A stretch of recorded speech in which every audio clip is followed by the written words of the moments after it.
Should come right back up. Go for it, by the way. Okay, good. Sean's on board too. All right, I think YouTube is loading. There it goes. Okay, we are good. All right, welcome everyone to another week of another week of Blueprint for Peak Performance. I'm Brandi Smith with Perfect 10 Physical Therapy and Performance Training, as well as Perfect 10 PT Academy, online courses for coaches, parents, and athletes. The question today is, how do we improve our ankle mobility? Can we talk about ankle mobility? We just had a discussion about how much range of motion do we really need? We talked a little bit really quickly, just recapping for those that are joining. We talked about what mobility we have. We have plantar flexion, so pointing our toe. We have dorsiflexion coming up, and we have inversion and eversion, which is those have supination and pronation. But we have inversion, eversion, and then we have supination and pronation, which is like the scooping and rotation component of the ankle. And when we sprain our ankle, this tends to be the direction people sprain their ankle, tends to be the last range that returns after having an ankle sprain. We talked about that in order to walk, you need 10 degrees of dorsiflexion, and to run and jump, you need 15 to 20 degrees of dorsiflexion. That's talking about pulling your toe towards your shin, the angle from here to here. Now, when we look at that and talk about those 10 degrees, we're talking about when the athlete is laying completely flat so that we take out their neural tension. We're looking at just the joint itself, not their nervous system. We want to look at, does the heel stay straight? So when we're measuring that, we want to see the foot come straight up. We don't want to see the foot do this splaying out, which is the most common thing it does. Sometimes it goes the other way. Most commonly, it's wanting to pronate. A lot of athletes, because they don't have 10 degrees or 15 degrees of dorsiflexion, will collapse into a pronation in order to gain that range, in order to do the functional thing like walk, run, or jump. And then the question also arose about pistol squats.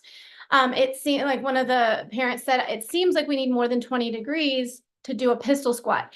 And I said, really, you don't, because at that range of motion, at that structure of the joint, 20 degrees is all that is available. That's like normal. So in order to get a pistol squat, if you're lacking the ability to get it and you have 20 degrees of dorsiflexion, it probably means you're not bending your knee or your hip enough to get the range for a pistol squat. So it's the entire chain that has to bend down for a pistol squat. Now, I dropped in the link in the chat, the link to my Facebook. There's a video on my Facebook page for Perfect 10.0 Physical Therapy that says neural dynamic ankle warm-up. And so I dropped that in and I'll just kind of briefly skim through it. It's a great neural dynamic warm-up to get the ankle awake, to kind of activate all the proprioceptors in the joint.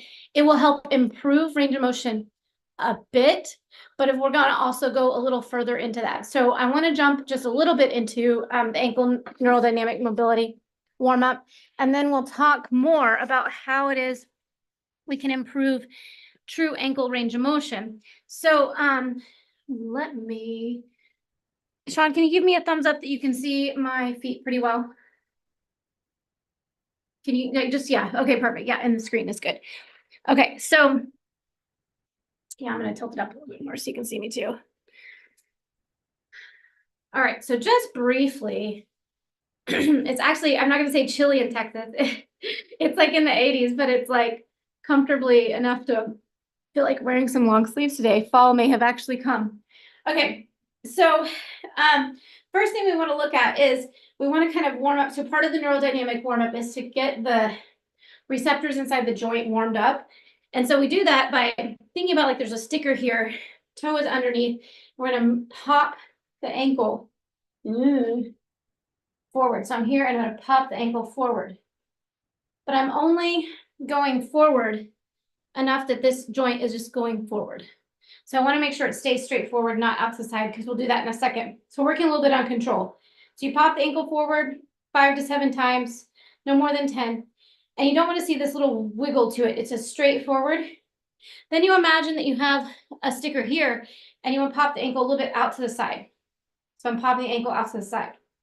So you do again 5 to 10 and forward. So we did forward, side. Then you're going to go inward, like there's, instead of straightforward, inward this way. And you'll have some athletes, especially if they've had ankle sprains, they can't find those 3 directions. They're kind of sloppy.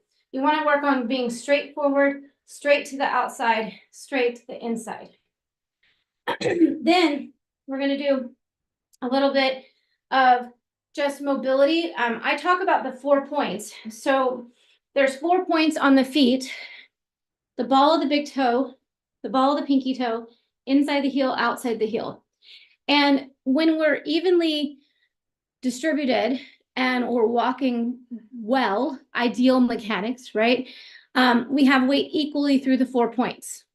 What happens when people pronate is they get a lot of weight on the inside 2 points. So when they're here, they end up collapsing and have more weight. I'll pull this down and get a little closer. So 4 points, right? And when they pronate, they end up having more weight on the inside 2 points. Okay. And a lot of times people are not even aware. They're just, this is where they have trained their center to be on their foot. And so we have to retrain that when we're talking about mobility, because if you skip this one step, you will have athletes who will have great dorsiflexion with their foot collapsing and going this way.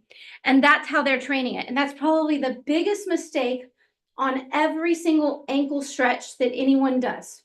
Calf stretching, stretching on the edge of a board or on a stair, stretching on a wall, stretching on a slant board. The biggest problem people make mistake is that they allow this to collapse.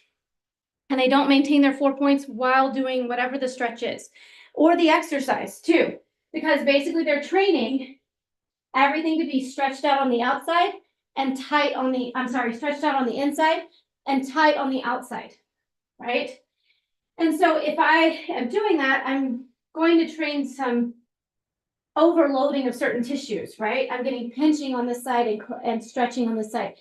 So wherever the weakest link is, something's going to show up and not be happy. So we have to ask ourselves when we're doing ankle mobility, what is my intention? And it's good to have the ability to go in all directions.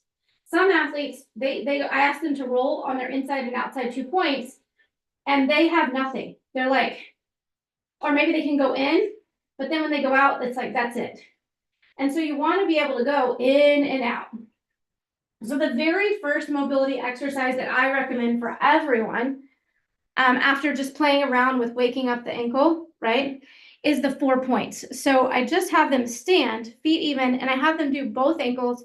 And I say, okay, find your 4 points. I want you to put all your weight on the inside 2 points, all your weight on the outside 2 points.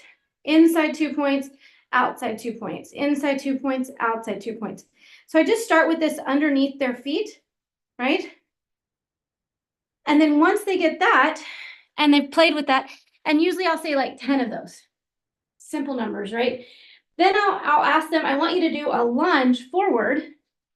So I'm just stepping forward, and I've got most of my weight, you can see, most of my weight is here. I've just got my heel back here is up off the ground. And in this position, hands on your hips, and I just do 4 points in and out. So just in this position, 4 points in and out. Now notice, I'm not doing my knee. That's my knee moving and my hip. I'm doing my foot. Now my knee's going to move a little bit, but it's coming from my foot. And so the biggest thing you'll see is they'll try to, because they can't move their foot separate, and part of that is a motor map. Their map in their brain has become a little foggy around their foot. It's really common, 1, because they've had injuries, 2, because they've grown in a rapid growth spurt, they've lost maybe a little bit of connection there, or 3, they just don't pay attention to their feet.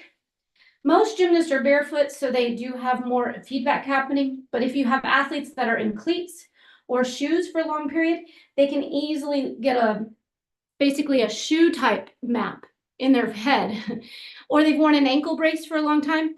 We know in the research is that the map in their brain will become fuzzy and it'll become one unit instead of toes that are separate individual joints that can move like this, right? So it's common when you get an athlete to go here, they're like, I just can't. And so when they can't, I'll ask them to use their eyes to look down. I'll have them hold their hand here on their knee, and I'll have them go in and out. Now, if they're still struggling, I'll stand in front of them and do the same exercise in front of them and say, mirror me.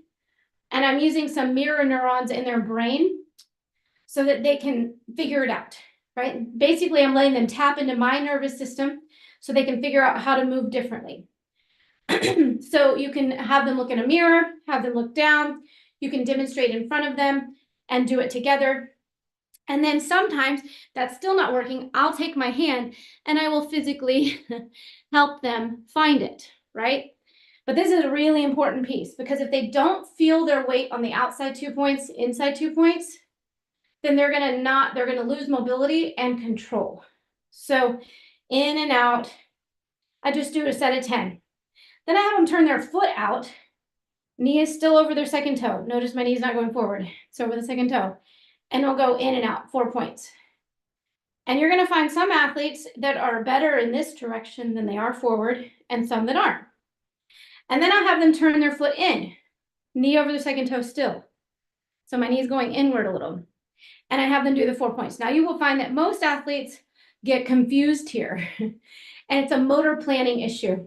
They don't really know how to do it. They've never trained it. So in and out, 10 of those. And then I have them do the other foot, straight forward, 4 points, in and out.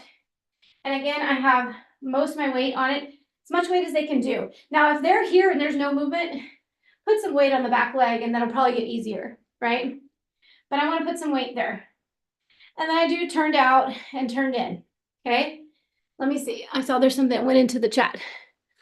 And then I'm going to show you the next steps. Let's see, do we have anyone else that popped? Yeah, we have some more who popped in. I'm going to let you guys come in, promote to panelists, guys. All right.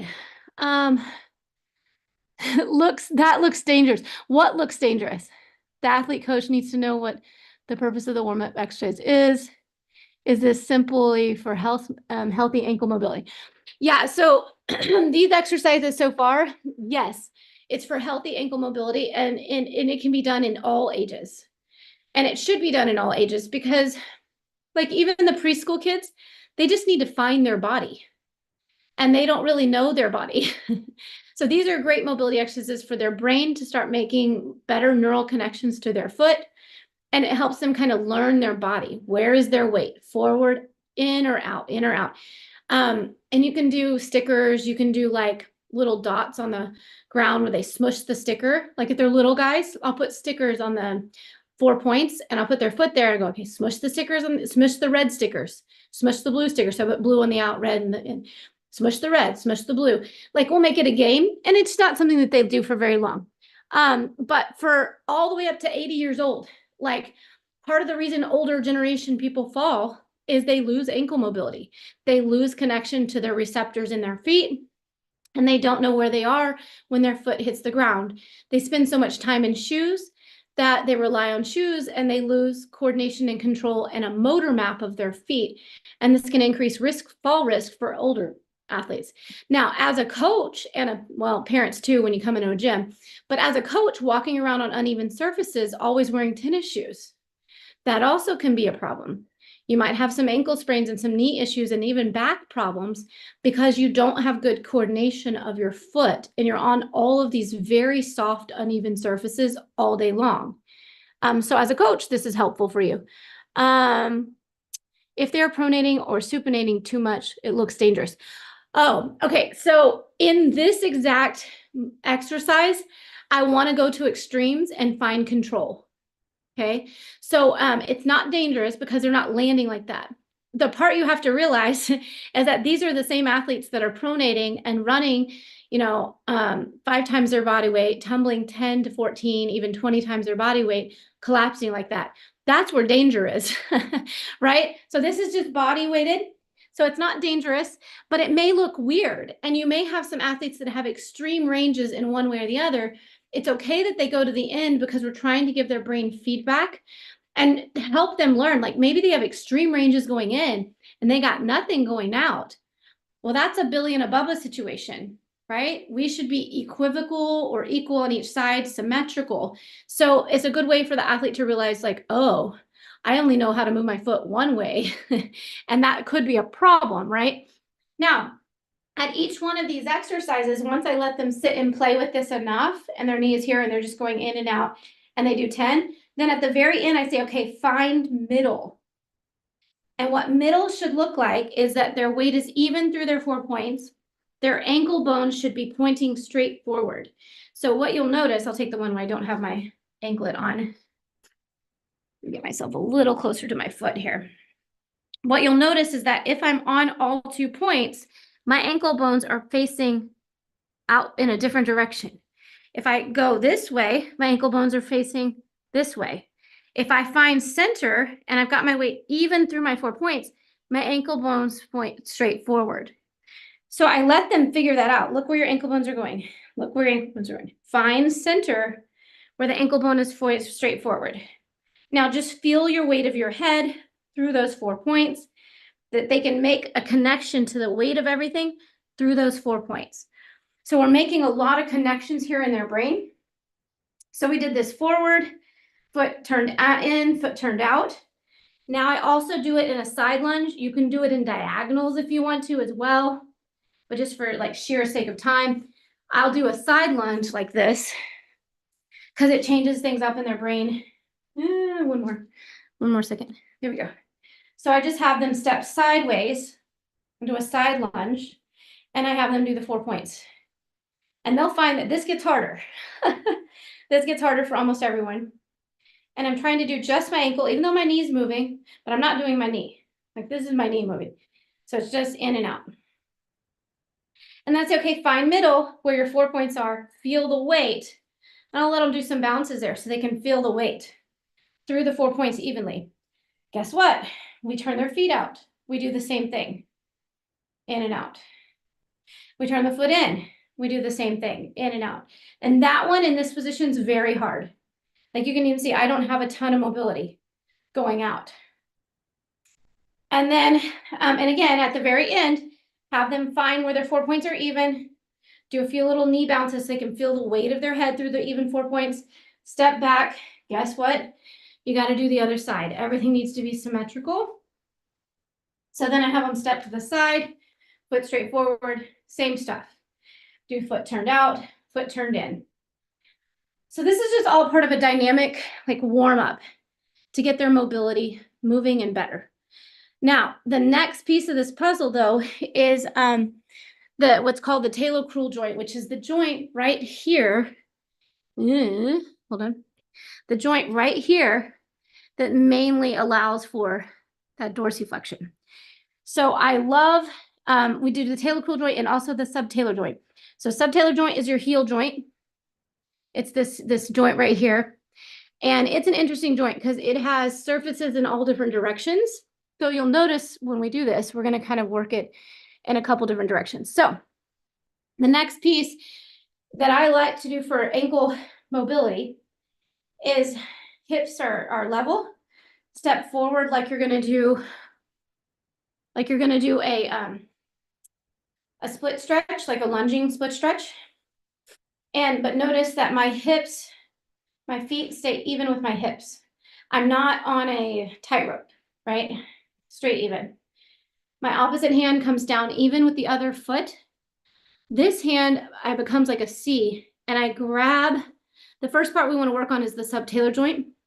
And you'll see I kind of keep my knee in line with my shoulder.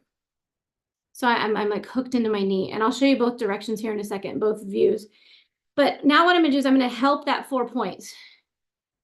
And all that's happening, what you'll see athletes want to do is this.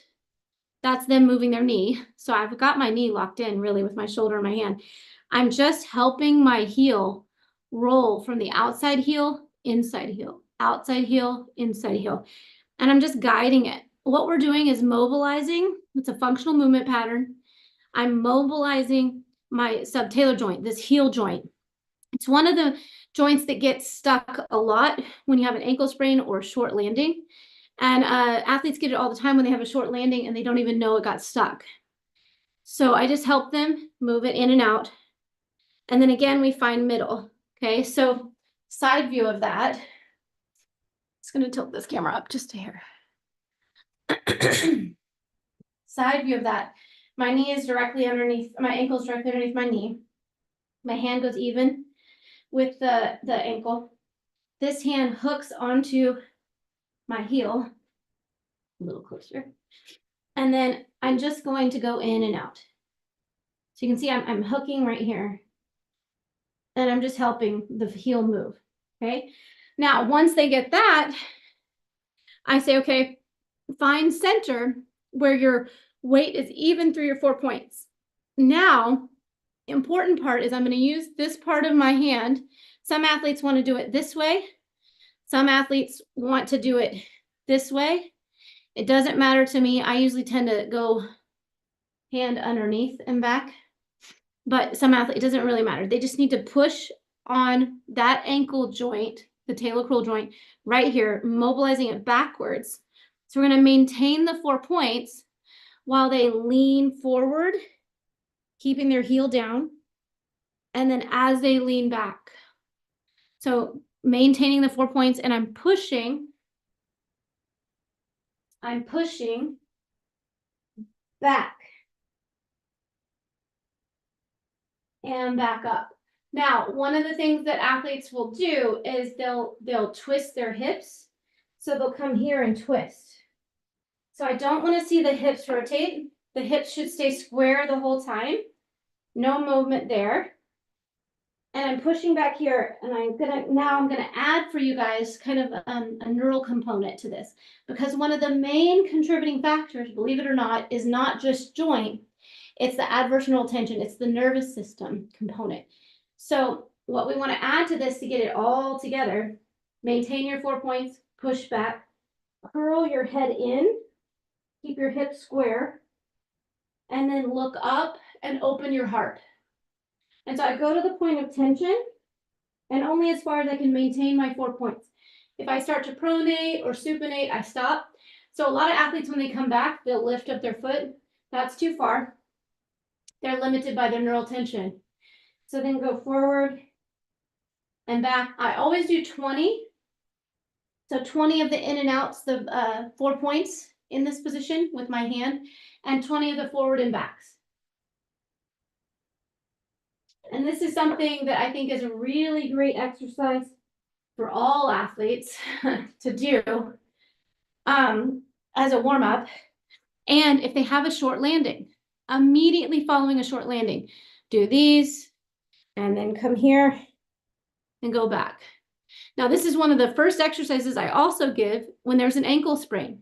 Now, granted, when someone has ankle sprain, they don't want to go out that much.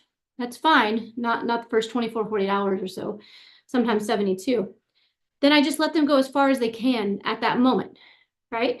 But these joints being stiff and stuck are one of the main factors to why swelling stays after an ankle sprain, and also one of the main factors in pain when there's not a huge ligament issue. So there's a lot of ankle sprains that don't involve much of a ligament tissue damage problem. And in those cases, they can come in on crutches, barely putting weight down. We mobilize these joints and they walk out carrying their crutches, no boot, and they're ready to jump. And that's in a case where there's not true ligament injury, like they haven't torn some of their ligaments. Like a full tear of a ligament actually doesn't hurt. It just bruises and swells because there's no fibers really, there's not necessarily a lot of pain involved with that. The pain can come from the swelling, the bruising, the inflammation. But there's no like ligament hanging on. A partial ligament tear, though, it'll have a lot of pain because there's a lot of information going to the brain about, you know, this part's hanging loose, this part's connected. It's very not happy, right? It wants to protect the rest of the ligament. So a lot of times, one of the main factors to swelling being stuck or staying in an ankle sprain, and also the main factors to pain, especially when there's not a major ligament issue going on, is actually the joint. And these two exercises will help with that. Now, if there's some ligament stuff going on, that's a different tissue healing time frame and takes a little longer. But this is always a piece of that puzzle. It's not that maybe the main driving factor.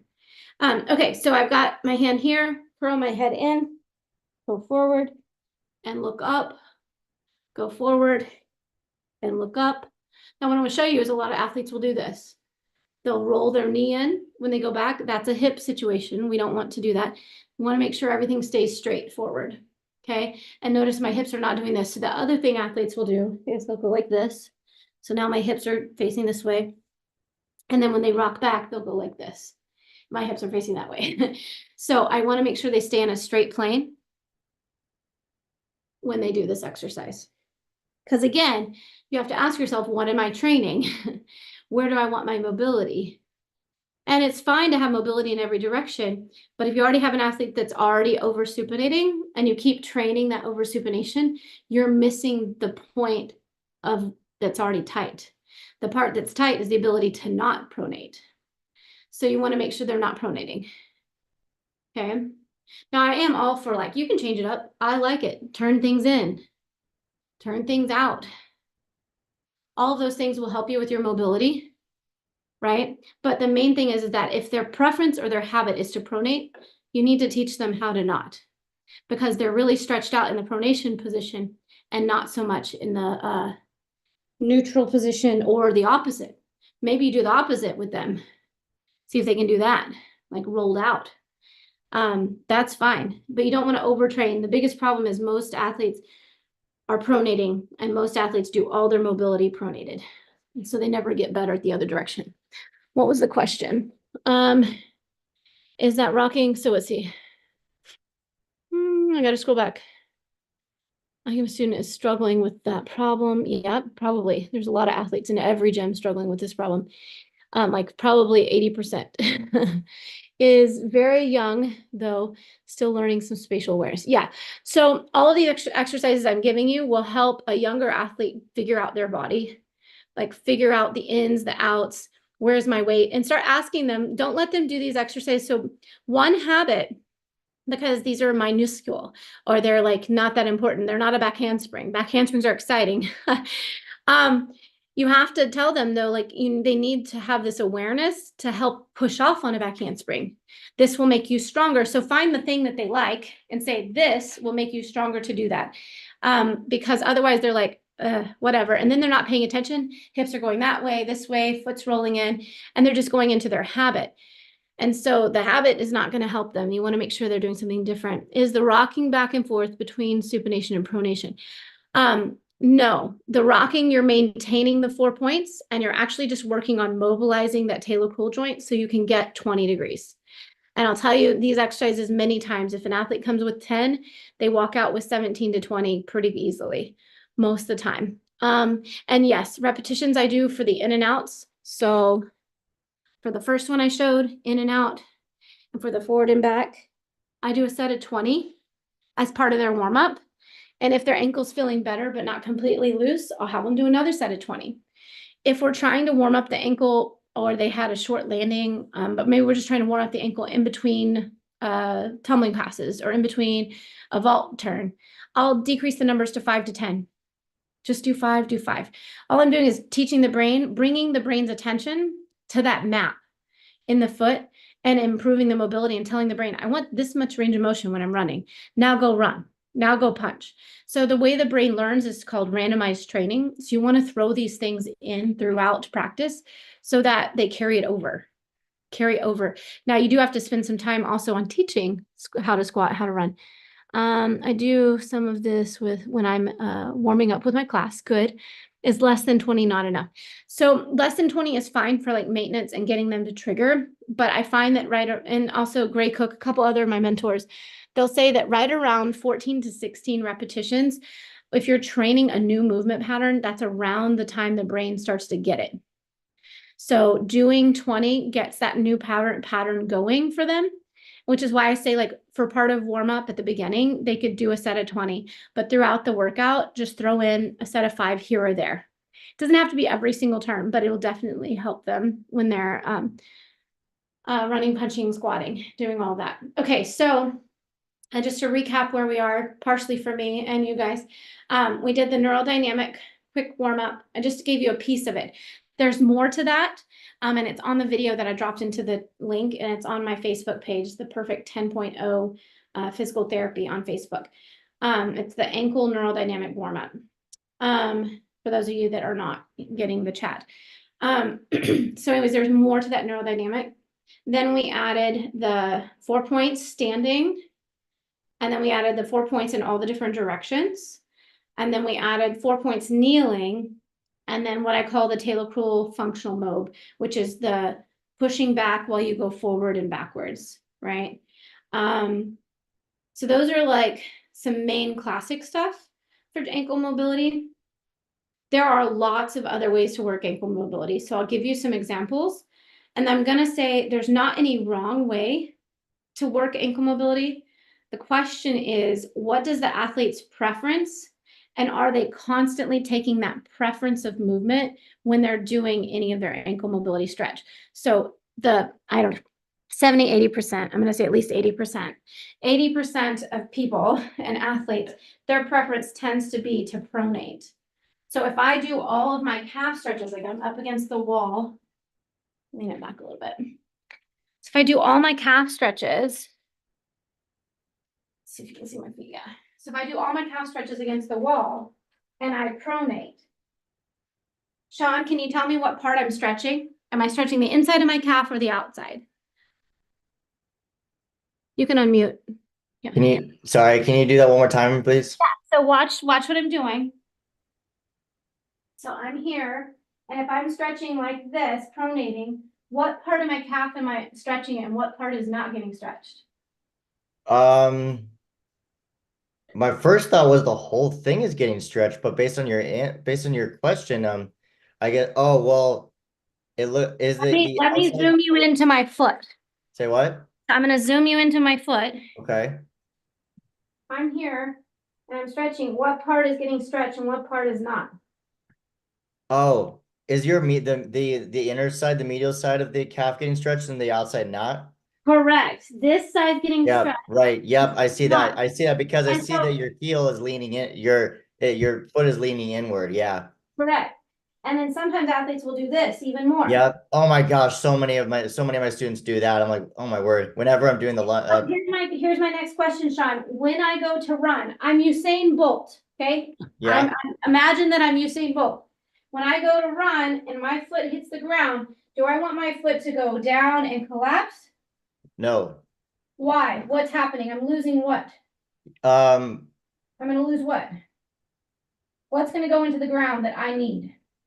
you need dang it. I think I'm failing to think about a specific word, but Power. yeah. Power, right? Yeah, okay. Power, force, ground Yes, reaction. yes, yes, So yes, I'm yes, bleeding out yes. power when my foot hits and collapses, right? Right. Yep. Even if my foot stays here, but I collapse like You're this, losing my you're foot doesn't losing hit. control. Yeah, there's with I'm the ankle I'm like bleeding that out way. power. Yeah. I'm bleeding out power, and the power is either going down or it's Mm-hmm. going to my, if I'm a growing athlete, going to my growth plate. Mm-hmm. If I'm an older athlete, my Achilles tendon, Mm. right? Yep. Maybe my joints. Maybe I avulsion fracture here, Yeah. right? All of those things happen because of this collapsing. The Okay. thing is that if all of my stretching goes here, how am I going to have mobility to control my foot here? You gotta have what I'm thinking about is they're not getting muscle activation in the calf muscle there, but like Correct, but if everything I do is always here, I'm going to get stiff and it's going to be hard to go here. right. Yep. Correct. Right. Yeah. So when you're doing your stretching, it's important. So when I put them in a calf stretch on the wall, I Yeah. have them do their 4 points. Ah, And okay, got a it. bunch of athletes that go in and then they can't go out. They're stuck because they're not used to it. So I have them really like play with it. Gotcha. Right? And then I have them find where their 4 points is even because this is how I want them to load. Now I do my calf stretch. Ah, got it. Yep. Get it in the This position is first before the stretch. absolute, this is the absolute key component that everyone misses is how they're doing something. Right. Like, Yep. you can stretch the calf a bazillion different ways, but if you're always collapsing, so the same thing goes for if I'm on the edge of, this is all I have right now in here. Hold on, is it too high? But if I'm on the edge of a step Right. and the athlete stretches the step, they go like this, Yep. same problem. So when Right. can I drop it here? Right. Yep. But can I drop it here? Can I Yeah. drop it out? Can I do that? That's interesting. Can I do this? I mean, you can, but the middle one's best. Well, for the middle one is best for ideal mechanics. But you have to think Right. about if an athlete's main preference that they repeat over and over is to do this, why not ask them to try to do the opposite? Right. Yep. right? Exactly. So Yeah. just try the opposite and see what happens. Oh, that's good. Balance it out, kind of. And then after they go out to the opposite, can I do center? Oh, yeah. Uh-huh. Now, can I do movement in this position? Right. Yep. Yep. Right? Because Yep. most of our stuff is neurodynamic. Right. Yep. So you'll rarely see me hold. So there's two components that are just like for some of you that are very experienced with stuff like this, you're like, yeah, Brandi, you're not showing me a new stretch. It's not about new, it's about how. Right. Yep. So for me, do it in a variety of ways. Yeah. Do the opposite of their preference because their Right. preference is the problem. It's gonna. And their preference is to pronate, which is most common. Try to supinate. Then, Mm-hmm. then find center because Mm-hmm. I want them to have control. Number one, what happens if they land on the edge of the outside of their foot? If they don't have mobility to supinate, they're going to sprain something. And or yeah, it's gonna freak out their brain. They might, and it'll They're going to it'll like sprain. startle themselves. Yeah. Yeah, they'll definitely startle, but they'll also they actually will have a sprain. So there Ooh. is actually some theories and thoughts Okay. about actually training squats on the outside of our foot. It's just something Oh. to throw out Oh. there. Oh, But the snap. point is, just with this, I know that might be way too far out for everyone today. That's okay. But like when you have your foot in their pronation is the most common problem. So then why don't we do some things supinated Mhm. and then teach control while stretching? Now that you've done it supinated, do it in neutral where the 4 points are even, or if it's just the ball of my feet, the two balls on my feet are even. And then next piece to this is that we know that passive stretching is not that effective. So make it dynamic. Have them move. Yeah. I Oh, tend, okay. most athletes and most people, their biggest thing is actually neural tension. So part of their mobility and coordination and control issue is tension in the whole nervous system. For So sure. I turn almost every normal stretch into a neural dynamic stretch. Yep. So Yep. the easiest way to do that is to basically take tension on and off of the nervous system. So just if you think about it, so I'm going to teach you the concepts. You guys can use it in any stretch you're doing. But if you think about the nervous system, it's all interconnected. So around my brain, down my spine, down my leg to underneath my foot. Maximal tension on it is going to be when I have my head turned down and my foot is pulled up. But can you see that, Sean? Yeah, where it's automatically pulling. Yeah. Okay, so now that I'm here, I got this full tension. If I point my toe, I take tension off. If I flex my foot and I pull my foot up, head up, I take tension off. But if I have my head down, I have more tension. So very simply, I like to use this silly little toe down, toe up, head up. Super simple little golden rule, right? You can turn any stretch. You can turn a straddle stretch. You can turn a pike stretch. You can turn a split stretch. You can turn any stretch into a neural dynamic stretch with only a couple of rules to follow. So head down, toe up, head up. What I'm doing is I'm putting tension on one point and taking tension off the other part of the nervous system and down and up and down and up. So that's one aspect. The other thing is how far do I go?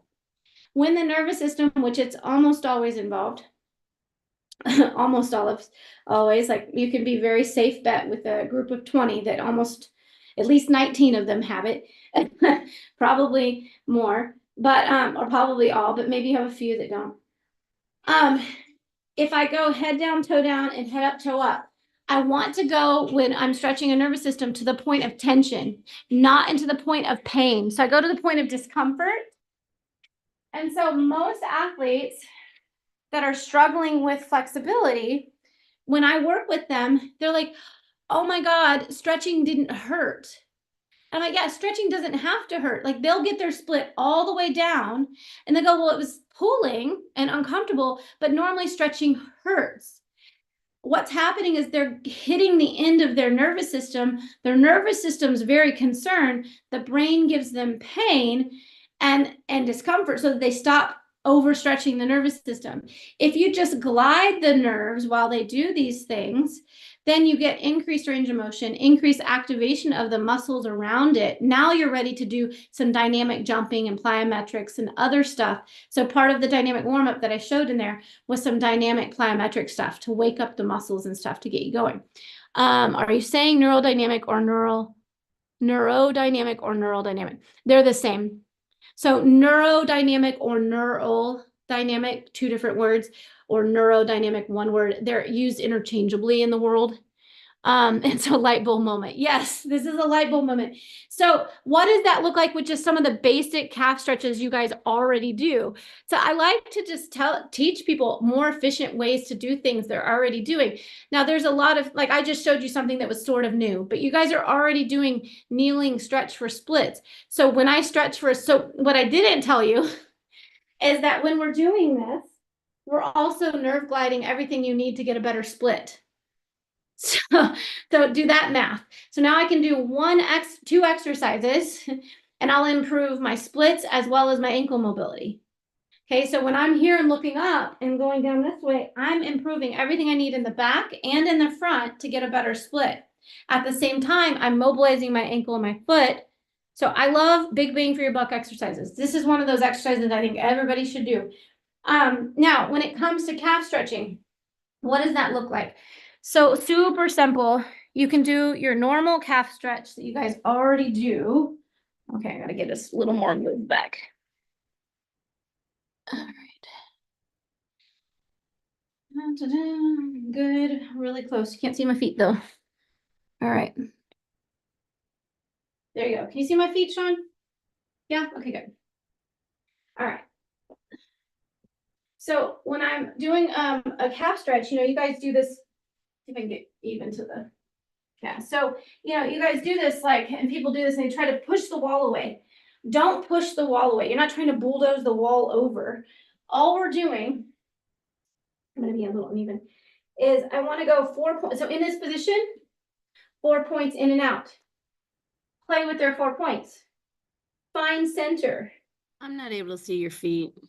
Can't see my feet? No. Thanks, Carla. You got to help me out sometimes. Let me see. Not to lose space. See if we made it. That should work. Yeah. Can't see my head. Mm. There you go. Good. Perfect. Yep. Thank you. All right. So when I'm here, and I'll do a close up of my feet here in a second, but when I'm here, I just do 4 points in and out like I showed you earlier. And I have my hips even. I'm not on a tightrope. Now, let's say I want to work something on my IT band. Maybe I do want to do a tightrope. That'll be different. But if I'm just focusing on foot, because this starts to make things a little different for the foot. If I'm just focusing on foot mobility, so I just have my feet directly underneath me, okay? And so when I'm here, hips are square, 4 points in and out.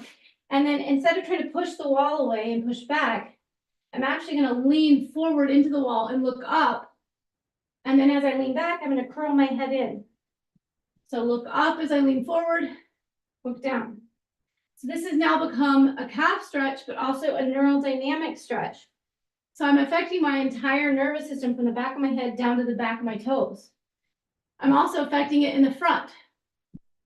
So now I just kind of double whammied it. Now I do this with my legs straight, and then I do it with the knee bent. So then I have them bend the knee. Let's see it. So then I have them bend the knee and I go in and out. 4 points. And then I find center and I keep the knee bent, lean forward, look up, lean back, lean forward, lean back, lean forward. And the knee may move a little bit, that's fine. But as the knee's going forward, my head is looking up and the knee's going back and looking down. And so I'm just gliding the whole entire nervous system. Now you can also, and I recommend it, doing it with the foot forward, foot turned out, foot turned in. You can play with it, doing it like on a tightrope, because now you're doing a bunch of stuff down to the IT band as far as fascially goes. And so what's happening at my foot, so you guys can see it. Yeah. So I just got my feet here, in and out, find middle, lean forward, look up, lean back, look down, lean forward, look up, lean back, look down, turn the foot out, in and out, lean forward, keep the 4 points, and lean back, forward, back, but turn in and out, lean forward, look back. Now you can do 20, you could do 10, as little as 10, as many as 20. You can do multiple sets of 20. Okay, and then you can put them in the tightrope here because now all of a sudden this becomes kind of tight.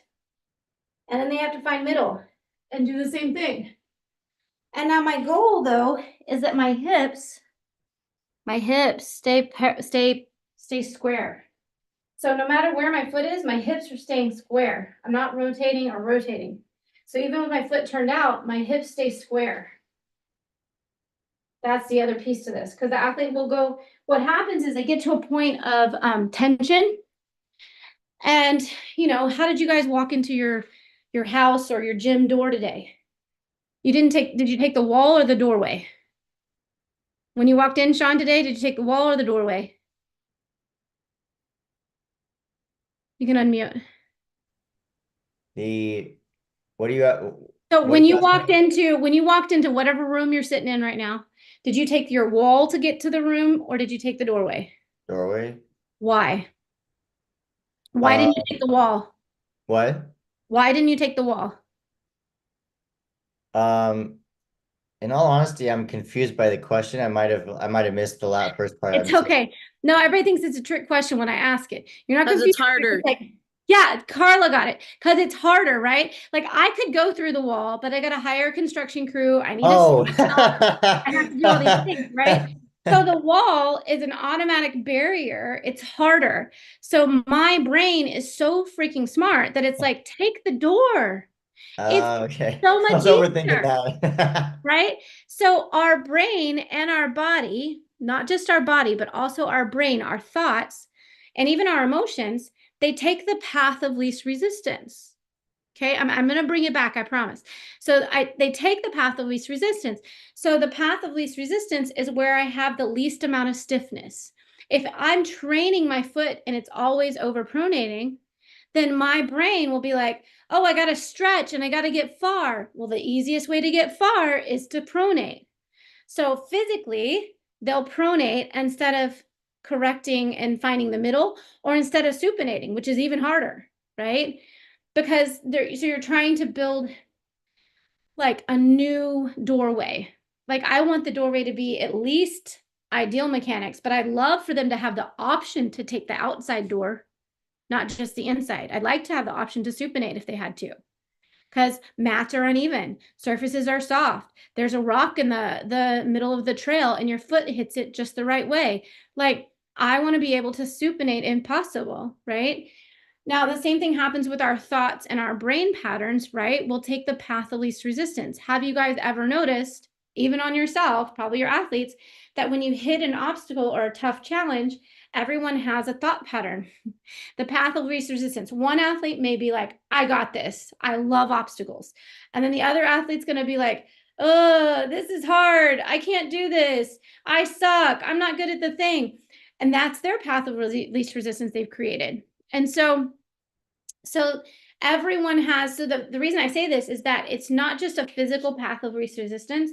Part of it is a mental component as well. And it's that whole neural loop. And so the neural loop, right, it affects what path I take when I'm doing these movements. So if I've had a history of ankle sprains, I've seen athletes sprain their ankles. I grew and my foot has just been rolling in and I never fixed it. That'll become my path of least resistance until someone points out to me, that's not maybe the best path of least resistance. Can you do the opposite? Can you find center? Can we train your coordination, right? Now, going forward on just one or two more little quick things. One of the things that people love to do is just to roll out their ankles. And this is not necessarily the most weight bearing and dynamic exercise, but it has a purpose. So when I'm sitting here just rolling out my ankle, and if I'm looking at my foot with intention, I'm improving my motor map to my foot. So it's a good quick warm up. Like, and then you can say, can you draw a figure 8 with your foot? Can you do the ABCs? I'm improving my map to my foot. So it's a mapping situation. Okay. It may or may not result in 20 degrees total of dorsiflexion, but it will definitely result in improving my ability for my brain to coordinate my foot. So there's nothing wrong with this. Do I spend a ton of time with it on every single athlete? Maybe not, because I can also have them look at their foot when we're doing other stuff.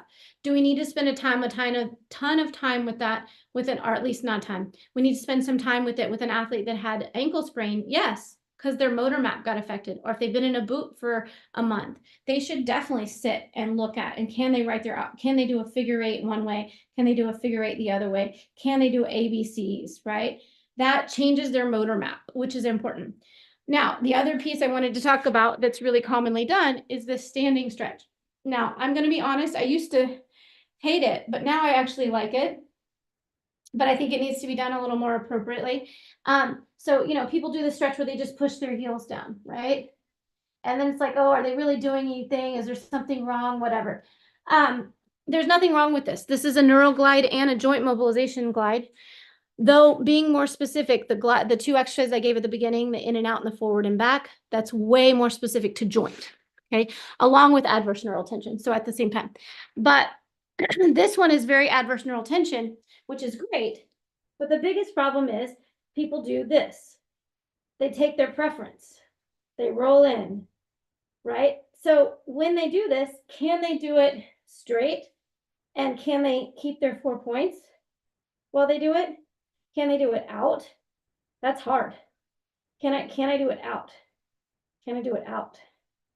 That's hard because they don't spend time doing that. Can I do it center? Right? Can we add some knee bends to it? Can I do it in a different direction? Right? So I like, keeping them here, bend to the knees, tailbone up. I'm sorry, you can't see me all the way. So I'm here. And one of the biggest things is, can I do tailbone up? Now, the other thing, these athletes that are growing, they'll tuck their tail. They'll go like this. They'll just really round. And what I want to see is, can you keep a flat back? Now I'm doing a lot of neural tension stuff. And maybe when they go here, I need to look up. And then I look down. Look up and down. Do one foot. And what they call in yoga, walking the dog, right? So walking the dog is a good neural stretch. And maybe they need to work on different positions with their feet. Feet turned out. Can I walk the dog this way? They get really confused. Can I walk the dog feet turned in? So the thing with ankle mobility is making sure that you're working it in a lot of directions. Figure out what the athlete or your preference is. Is your preference to supinate, which is probably about 80 to 90% of y'all I'm talking to. Supinate. Is your preference to pronate? Sorry, wrong word. Is your preference to pronate, which is about 80 to 90% of people out there? Or do you supinate? And then can you do the opposite? Is the opposite really hard? Maybe you should work the opposite if it's really hard. Can you control it so that it's an ideal form that I want to tumble 20 times my body weight on, which is the 4 points? If you can't, you should work all those directions. Do I need to do it with my feet forward? Feet turned out, feet turned in. Should I add some neural tension components to my exercise? All of those things will result in much greater, effective, and faster changes in your ankle range of motion. So hopefully that answers, and you're beginning to improve your motor map in your brain of your foot. Now, if motor mapping is a big, big problem because you've had some ankle sprains, I'll ask an athlete, this is just a little side note, because if your motor mapping is bad, you're not going to have good ankle range of motion. So new pathways made. Yes, we're trying to make new pathways and kind of carve out a new doorway, right? Because if they're always pronating and I'm asking them to go straight or out, they're like, that's like a whole wall. There's a wall there. I got to get a construction crew to help me do that. That's fine. We just need to build it. So we create a new door. And I love that they have different door options, right? So I call it a movement menu. The greater your movement menu is, the lower your risk for injury. The greater your movement menu is down at the base of the pyramid, the better your performance is in your sport specific stuff at the top of the pyramid. So having a variety down here and all these things we just talked about, that's really key. And do you have to do every single one of these? Like, do you have to do your ankle like 20 different exercises every day? No. Do a quick 5-minute neurodynamic warm up. If I had to pick anything, it'd be the in and outs and the forwards and backwards, and then add one of the other ones I just showed you. It's a total of like 3 exercises plus that little 4-minute neurodynamic. But see, all of those exercises also are helping you with splits and other things. So you're not spending time just on the ankle. You're actually doing the whole kinetic chain. Now, the next piece of this is coordination and strength, and we can go over that next time if you guys want like squat mechanics in the next process. Just remind me next week. I won't remember. So Madhu or whoever wants to remind me. That would be great. Yeah. So Madhu, remind me about the squatting. Like, what's the next phase once we've got better ankle range of motion? So we're actually taking you through a normal rehab and brain training process. So you want to get mobility first with coordination, and then coordination increased with balance and coordination, and then strength and coordination together. That's like the process of rehab. Then sports specific, like that's where it heads. I lost my train of thought though. I wanted to say something about, we're talking about neurodynamic, talking about ankle range. Oh, I had it on the tip of my tongue. What was it about? I don't know. Must not have been important. Or it'll come back. It'll come back next week. All right, guys. So yeah, keep it simple though. You don't have to do 1,000 different ankle things. So I would just do, like that neurodynamic warm up. I mean, if you get good at it, you can get it in 2 minutes. Like, it's not long. 2 to 3 minutes. And then the other exercises, the forward and back, the in and out and the forward and back exercise, that's like, I don't know, less than 30 seconds each foot or something. And it's helping you with your splits. And then you can add one more piece to that, which maybe it's the wall or maybe it's the walking the dog. Like you can just change it up. Like that part, I would just change it up and just try varieties of ways. Okay, like to learn more. Okay, cool, Samita. We'll definitely cover that. I think we put Madhu in charge of reminding me next week. If not, Samita, if you're here, you can remind me next week too. All right, guys. I hope that helped with some ankle mobility stuff. Retraining the brain. Oh, it was about preferences, I think is what it was. So just playing with our movement preferences, figuring out what it is, it's your preference and what's your athlete's preference. And then can we do something different? And that's really what creates more space and room so that we don't have so many injuries, and it improves the ability to enhance performance. Well, Sean, can you ask it next week? Can you write it down? Yeah, because we're right at time. All right. Thanks, Sean. Thank you guys so much for joining. For those of you that are new, you're welcome to come get my new and free training. It's at perfect10ptacademy.com. If you go to perfect10, the number 10, ptacademy.com, you can get my free training. We'll be here every Wednesday. Well, most Wednesdays. Sometimes I have to cancel, but because I'm traveling so much these days. But we'll be back next Wednesday, same time, same place, same registration link. And thanks for joining, you guys. I'll see you guys next week.